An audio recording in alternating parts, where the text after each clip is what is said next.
Doctor Abdul Qadeer Khan صاحب کے ساتھ میں نے تقریباً 20 سال کام کیا ہے. میں نے آج صبح ہی ویڈیو بھیجی ہے ان کو جو کام کے اندر کہوٹا کے اندر کس طرح وہ کام کرتے تھے کراتے تھے. تو آپ میں سے جو بھی انٹرسٹڈ ہو میں نے ان سے ویڈیو لے سکتے ہیں. تو وہ سارے اندر کے حالات اس پہ میں نے بتائے تھے. آج میں وہ باتیں کروں گا جس کے بارے میں انہوں نے مجھ سے کہا تھا. ڈاکٹر قدیر خان جو ہے وہ ہالینڈ اور یورینیم کمپنی کو چھوڑ کے پاکستان نہیں آئے گا. ان کو اللہ تعالیٰ نے اور اللہ کے نبی لے کے آئے. کہوٹا کے اندر ماشاء اللہ سے بہت سارے مرشد بیٹھے ہیں, پیر بیٹھے ہیں, عالم دین بیٹھے ہیں, اسکالر بیٹھے ہیں, بہت سارے رہنما بیٹھے ہیں. ان کے سامنے میں یہ بات کرتے بڑا کمزرفی ہوگی میری اور بہت عاجزی ہوگی. کہوٹا کے اندر بہت سارے ولی اللہ تعالیٰ کے نیک بندے آتے رہتے تھے, جاتے رہتے تھے. آگے بٹھا اور ڈاکٹر قدیر خان صاحب سے ملتے رہتے تھے. ڈاکٹر قدیر خان صاحب جب بھی ٹیکنیکل چیزوں میں سائنٹیفک چیزوں میں پھنس جاتے تھے اور آگے راستہ نظر نہیں آتا تھا تو سیدھا عمرہ کرنے چلے جاتے تھے. اور یہ سال میں 2-3 دفعہ ہوتا تھا. اور واپس آتے تھے تو مسئلہ ہو جاتا تھا. ٹیکنیکل چیزیں ہوتی سائنٹیفک ہوتی تھی وہ حل ہو جاتی تھی. اب میں بڑی عاجزی سے کہوں گا, مجھے بھی انہوں نے 3 دفعہ کہا کہ تم میرے ساتھ عمرے پہ چلو, تو میں نے نہ کر دی. تو میرے ساتھ ان کی بڑی فری گپ شپ تھی.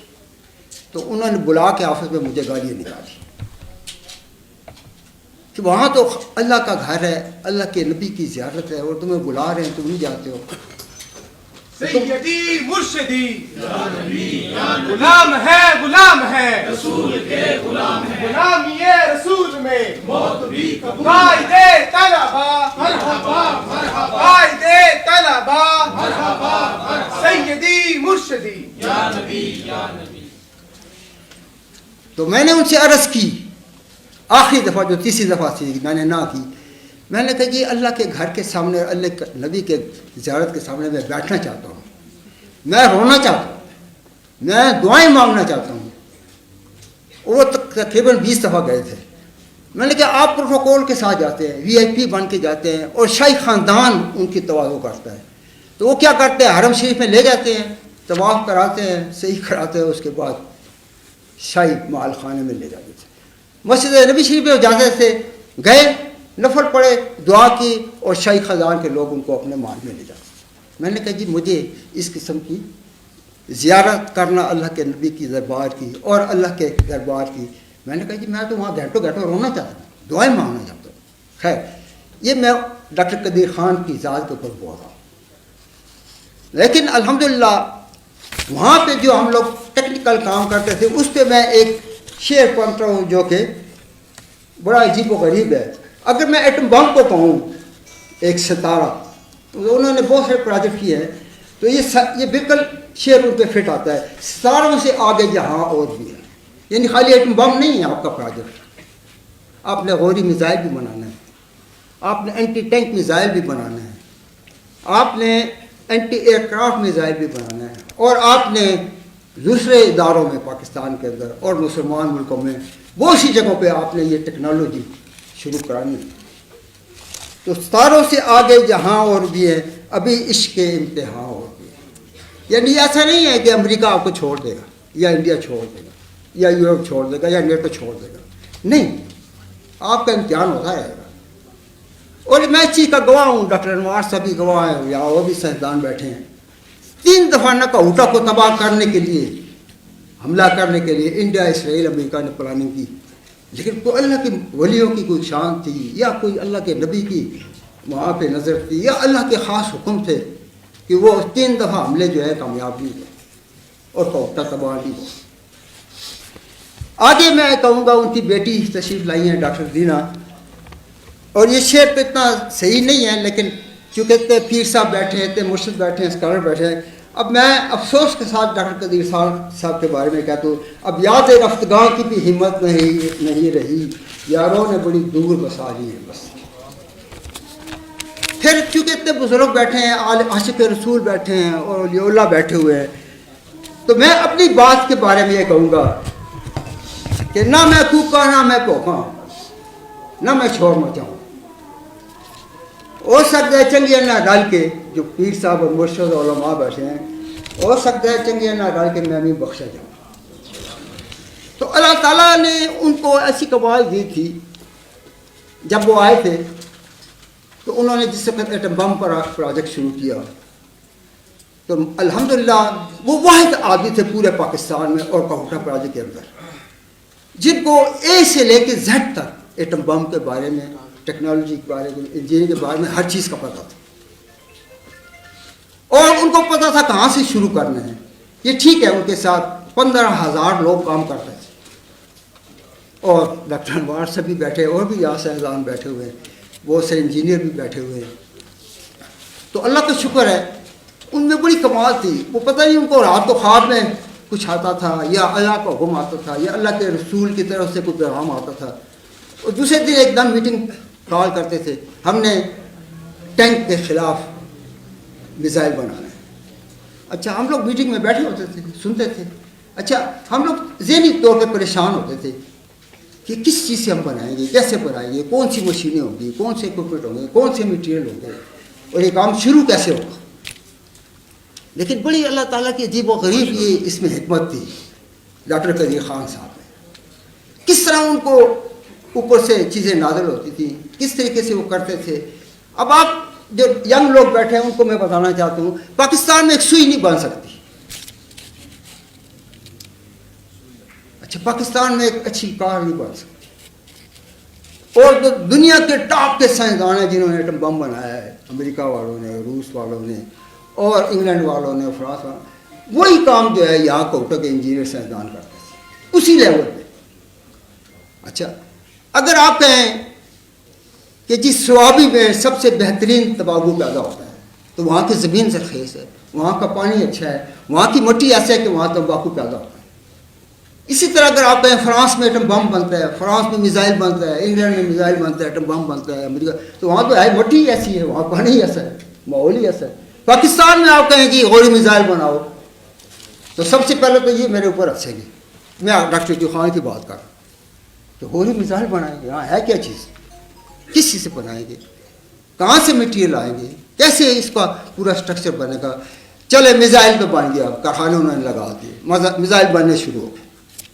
آگے اس میزائل کو چھوڑنا کیسے ہے. تو پہلا میزائل جو ٹیسٹ کیا گیا تھا 1100 میل جا کے دور گرا تھا، نشانے پہ گرا تھا. دوسرا انہوں نے بنایا وہ 1500 میل تک تھا. اب ینگ لوگ پوچھے مجھ سے کہ 11 والا کافی نہیں تھا، یہ 15 بنانے کی کیا ضرورت تھی. کچھ دوستوں نے جو خان صاحب کے تھے انہوں نے کہا جی وہ انڈیا کا جو آخری شہر ہے نا وہ 1500 میل دور ہے اور آپ نے یہ میزائل جو ہے اس کو اور بڑھانا ہے. خیر اسی طرح سے وہ اینٹی ٹینک میزائل کی بات باری آ گئی. وہ کس وجہ سے آئی کہ خان صاحب نے وہ فلمیں دیکھی جو چونڈا میں سیالکوٹ بارڈر پہ ہوا تھا اور انڈیا ٹینک لے کے آ گیا. اچھا یہ تو ہمارے لوگوں نے قربانیاں دیں کہ ٹینکوں کے نیچے لیٹ گئے، لیکن خان صاحب کو وہ پوری فلم انہوں نے دیکھی. کہتے ہیں یار یہ بات صحیح نہیں ہے کہ ہمارے فوجی جوان جو ہیں وہ ٹینکوں کے نیچے اپنی زندگیاں دے دیں.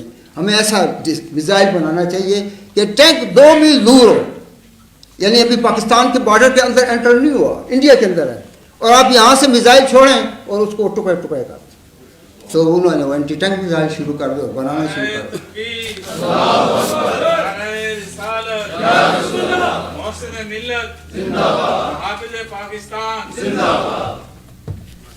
اس کے بعد ایسا ہوا ڈاکٹر انوار صاحب بھی وہاں تھے، میں بھی تھا، شمیم صاحب بیٹھے ہوئے ہیں، ڈاکٹر جاوید بھٹی صاحب اور بہت سارے بیٹھے ہوئے ہیں.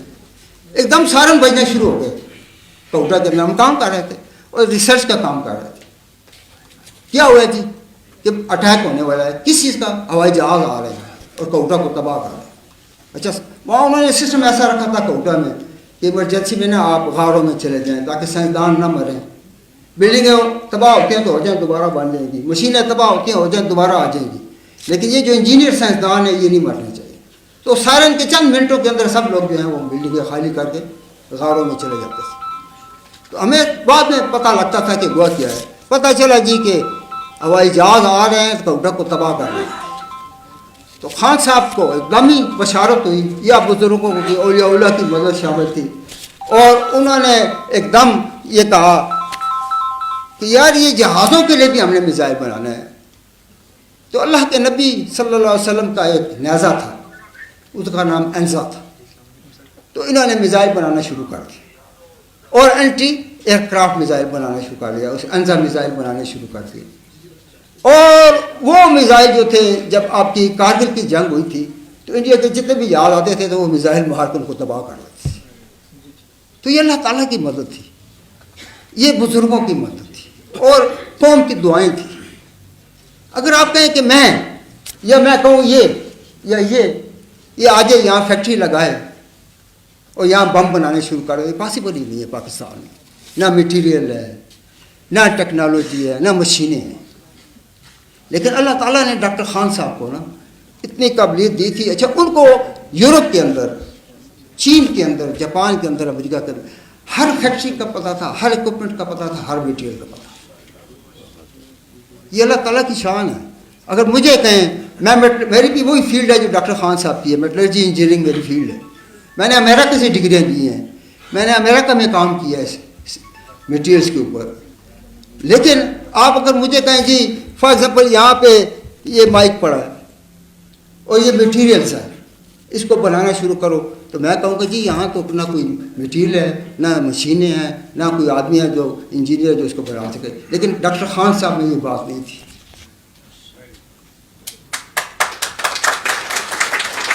ان کو آپ کوئی بھی ایٹم بم کہیں، آپ میزائل کہیں، آپ اینٹی ٹینک میزائل کہیں، آپ کوئی بھی چیز، انہوں نے بہت سارے اداروں کی جو پاکستان کے اندر ہے، جو وار اکوپمنٹ بناتے ہیں، وار مٹیریل بناتے ہیں، ان کی مدد کی، ان کی گائیڈنس کی۔ اچھا، مجھے بھی کئی دفعہ انہوں نے بھیجا، ڈاکٹر انوار صاحب کو بھی کئی دفعہ بھیجا، اور ڈاکٹر جاوید بھٹی صاحب بیٹھے، مختلف اداروں میں ہم جاتے تھے، ان کی ہیلپ کرتے تھے، ان کو گائیڈ کرتے تھے، اور پھر جو بھی ان کے کام ہوتے تھے وہ کرتے تھے۔ اور چھوٹی سی مثال میں دوں گا، ٹائم ختم ہونے والا ہے، بس ہونے والا ہے۔ اچھا چھوٹی سی مثال دوں گا۔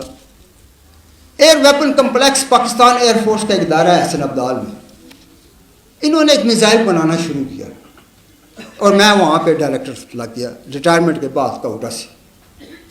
تو انہوں نے کہا جی ہم اسٹینڈ آف ویپن ایک میزائل ہے جو وار ہیڈ لے جا سکتا ہے، یعنی چھوٹا ایٹم بم لے جا سکتا ہے، اور 300 میل تک آپ پاکستان بارڈر سے ہوائی جہاز پہ اس کو لے جائیں، اس کو آن کریں، ٹریگر کریں، اس کو چھوڑ دیں، وہ انڈیا کے اندر جائے گا جہاں پہ ان کے اکوپمنٹ پڑا ہوگا، جہاز کھڑے ہوں گے، ایٹم بم پڑے ہوں گے، میزائل پڑیں گے، وہاں 300 میل اندر جا کے اسٹینڈ آف ویپن جو ہے وہ اس کو تباہ کرتا ہے۔ تو میں خان صاحب کے پاس جاتا تھا کہ جی یہ پرابلم آ گئی ہے، وہ کہتے تھے اس طرح کرو، یہ پرابلم آ گئی۔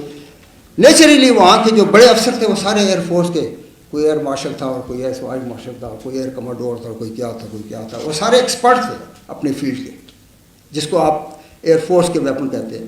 لیکن اللہ تعالیٰ کا شکر ہے، ان کی گائیڈنس میں، ڈاکٹر عبدالقدیر خان کی گائیڈنس میں ہم نے وہ ویپن بنایا، اور ایئر فورس نے ٹیسٹ کیا، اور ٹیسٹ کر کے انہوں نے چلایا، اور وہ ٹارگٹ میں 300 میل دور جا کے ٹارگٹ کو، اچھا ٹارگٹ کیا رکھا تھا انہوں نے، ایئر فورس والوں نے ایک زمین پہ ایسا چھوٹی سی پہاڑی بنائی، یعنی اس کا ایریا سمجھے 50 فٹ چوڑا، 50 فٹ لمبا اور 50 فٹ اونچا، اس کے اوپر ایک جھنڈا لگا دیا، اور جھنڈا بھی دشمن کا لگایا،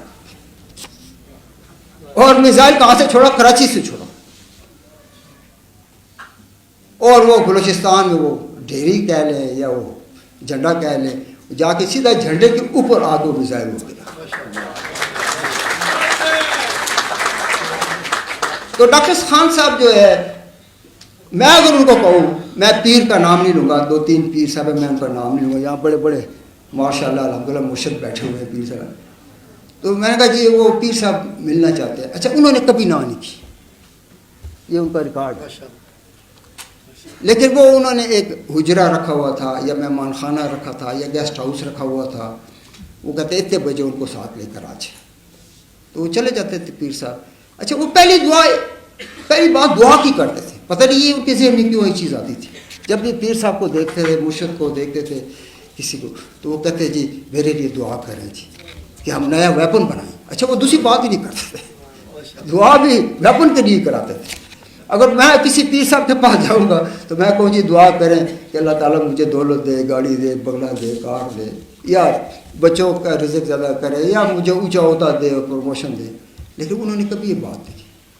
اور خدا کی شان ایسی ہے کہ بہت پیروں بزرگوں کے پاس ہم گئے ملنے کے لیے، تو کہتے ہیں بھئی آپ لوگوں کو فکر کرنے کی ضرورت نہیں ہے، ڈاکٹر قدیر خان صاحب کے اندر بہت سارے پیر اولیاء اللہ بزرگ موجود ہیں جو آپ لوگوں کو نظر نہیں آتے۔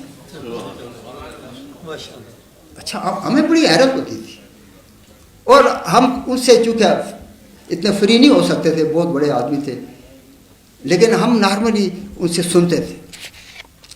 لیکن اللہ تعالیٰ کی شان دیکھیں کہ جب بھی وہ روزہ مبارک پہ جاتے تھے اللہ کے نبی کے، تو وہ چوری چوری رومال منہ پہ رکھ کے نہ روتے تھے۔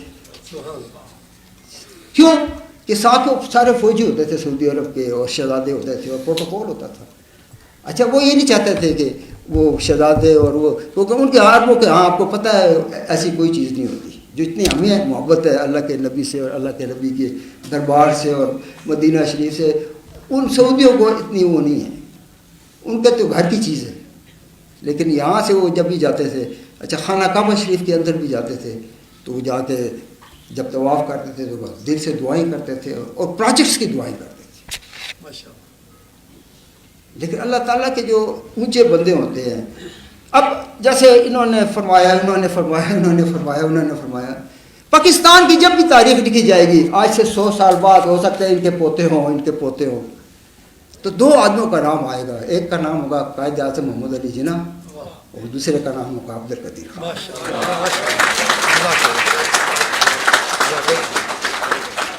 باقی ٹھیک ہے، اللہ کا نظام میں چلتا ہے، یہ ٹھیک ہے کہ یہاں پہ بڑے اولیاء اللہ بھی ہیں، یہ بھی ٹھیک ہے، علماء دین بھی ہیں، لیڈر بھی ہیں، حکومتیں بھی آتی ہیں جاتی ہیں۔ اور میں ایک بات کروں گا جو ابھی انہوں نے فرمایا تھا، اگر اللہ تعالیٰ نے پاکستان بنایا ہے اور عبد القدیر خان جیسے لوگ بھیجے ہیں، تو انشاءاللہ 100% میں گارنٹی سے کہتا ہوں کہ دنیا کی کوئی طاقت جو ہے نہ ہمارے اوپر حملہ کر سکتی ہے، نہ ہمیں تباہ کر سکتی ہے۔ خدا نے اتنی ہمیں طاقت دی ہوئی ہے، اگر یہ طاقت نہ ہوتی تو روس اس وقت پاکستان کے آدھے سے اس نے قبضہ کیا ہوتا، 79 اور 80 میں۔ لیکن اللہ کا شکر ہے الحمدللہ۔ اور آگے آپ دیکھیں گے جیسے بزرگوں نے فرمایا تھا، کشمیر ہے اور فلسطین ہے اور یہ وہ ہے فلانا ہے، یہاں سے ہی چیزیں اٹھیں گی۔ اگر آپ یہ کہیں، میں معذرت کے ساتھ کہتا ہوں، یہاں بڑے بڑے اسکالر بیٹھے ہیں، اور آسی کے ساتھ کہتا ہوں، اگر آپ یہ کہیں کہ افغانستان میں طالبان نے فتح کی ہے، یہ پاکستان کے لوگوں نے چڑھائی ہے، پاکستان کے لوگوں نے مدد کی ہے، پاکستان کے لوگوں نے بم دیے ہیں، اسلحہ دیے ہیں، پاکستان کے لوگوں نے ان کو اینٹی ایئر کرافٹ میزائل دیے ہیں، اینٹی ٹینک میزائل دیے ہیں، کیونکہ ہم لوگ اندر میٹنگوں میں ہوتے تھے، ہمیں یہ چیز پتہ تھا۔ اسی طرح سے جب بھی وقت آئے گا آپ دیکھیں گے کہ پاکستان سے جائیں گے لوگ، پاکستان سے لوگ جو ہے فتح کریں گے، پاکستان سے سارا اکوپمنٹ جائے گا، اسلحہ جائے گا۔ شکریہ، جزاک اللہ خیر۔